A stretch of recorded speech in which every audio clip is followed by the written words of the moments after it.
Баршаңызға сәлем. Бүгін сіздерге осындай восточный пирогтың рецептін ұсынамын. Рецепт ұнап жатса каналыма тіркеліп, лайк басып, коммент қалдыруды ұмытпаңыздар. Ең алдымен песочный тесто жасаймыз. Ол үшін бөлме температурасына май, жұмыртқа, қант керек.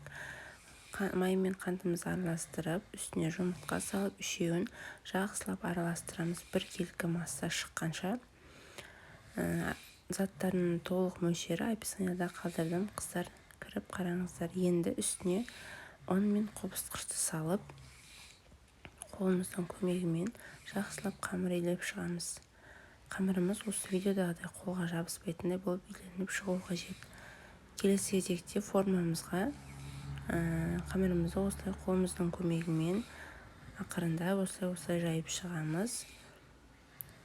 Осылай қылып жайып шықтым. Келесі кезекте мейізімізді салдым. Мейізді мен жуып, кептіріп алдым. Сосын кураганы тоже алдын ала майдалап, турап, дайындап қойдым. Енді орех саламыз. Грецкий орех салдым.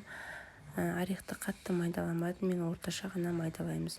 Осылай барлығын орналастырып, үстіне сгущенка құямыз. Менде осындай тіржеланян сгущенкасы. Осы сгущенка жақсы пайдаланып көріңіздер, қою формасын сақтайды.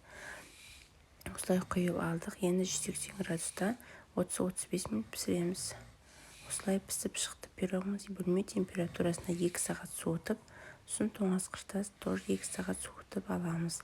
Сонда осылай формасын жақсы ұстайтын болады. Видеом ұнаса каналыма тіркелуді ұмытпаңыздар.